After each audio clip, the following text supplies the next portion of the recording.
Hello there and welcome to Eunice. Eunice is the only company in the entire world that focuses on just two things. The first is finding your life purpose, and the second is finding your personal style or your personal brand. You can think of your life a bit like a boat. You've got a destination where you're going, and you've got your personal style, which is what's it like on the boat as you're getting there. So get to the point. So we are reviewing the 12 major religions, based on a book by Jason Boyett. And what we're looking at is what do those religions say directly about helping you to find your life purpose. So we've done one, which is an introduction. The second is an overview of the 12 religions. And today we're going to look at heaven and hell and to what degree do religions directly talk about how to find your life purpose. So let's talk about heaven and hell. At one end, you've got clarity from religions that, yes, they believe in heaven and hell. At the bottom, you've got absolutely no heaven and hell. And you've kind of got all things in between. So at the top, which religions absolutely talk about heaven and hell? Well, there is Christianity, there is Islam, and they are the two religions that are clearest about heaven and hell. Then we get on to this kind of complicated question of reincarnation. So Hindus and Buddhists and Sikhs all believe in reincarnation. The reincarnation, the general idea is that if you do better in this life, in the end, you'll go up the ladder and be reincarnated as a slightly higher being. And you keep doing that until you realize a state of samsara, which is basically, nirvana. Samsara is the cycle, and nirvana is getting out of the cycle. And it's a little ambiguous about whether nirvana is eternal bliss or whether it's just the kind of blessing of not being in this endless cycle of suffering. It's a little bit ambiguous between those religions, and we don't have time to go into those nuances.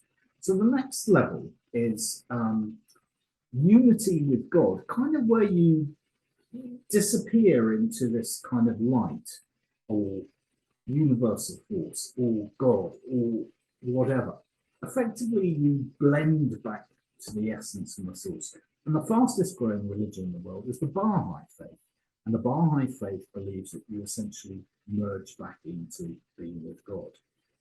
That gets very vague indeed.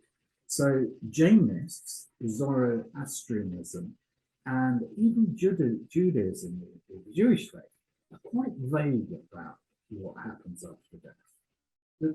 The Jewish faith is the clearest of those three. So essentially, what they believe is that you go into a kind of holding state, and when the final judgment comes from God, all those people in the holding state will come out of the holding state into some kind of eternal life.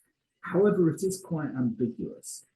And both Janus and Zoroastrianism are also vague. There's a kind of sense that you're going somewhere and it's good, but it's not really clear. Then you move on to those that are saying, really no heaven and earth, but there is a kind of something going on. So in the Shinto religion, there's a sense in which we are a natural force, an energy. And that when we die, not our consciousness, but our energy gets reabsorbed into life in the world. So in that sense, you're kind of eternal, but in the sense of being conscious being afterwards, not. And then you've got Taoism and you've got Confucianism at the bottom. And they are saying, no, there is no heaven and hell. Those two religions, some might call them doctrines, are basically about living the best possible life on earth for everybody. So you've got those levels. Okay. So let's ask the $1,000,000 question. Which religions actually tell you about how to get a life purpose? I'm going to categorize them into three different types. Directly. Which religions directly tell you how to find your purpose in life? Which religions are semi-direct? They give you some pathways to think about. And which are indirect? In other words, they don't give you any direct clues as to how to find your purpose. Rather, they say if you become closer to God, then you will find it. Well, unequivocally, what we found, excuse me, unequivocally, what we found is that there are no religions that directly give you a pathway to God. Well, what we're going to talk about next time is we're going to go through all of the religions and we're going to talk about the degree to which they are semi-direct or indirect. Excuse me. Certainly, in terms of being semi-direct, the Buddhists are the clearest. They talk about right action and right work. In other words, those are one of the 8 steps they follow in their religion. So right action and finding right work is really important. In the Baha'i faith, that's even more overt. It says that honest work brings you closer to God. Beyond that, there really isn't a lot of semi-direct guidance. So in the next sessions, we're going to move on and give you an overview of the 12 religions chopped up into 4 videos and talk about the way in which they suggest that by getting to know God, you find your purpose. Bye for now.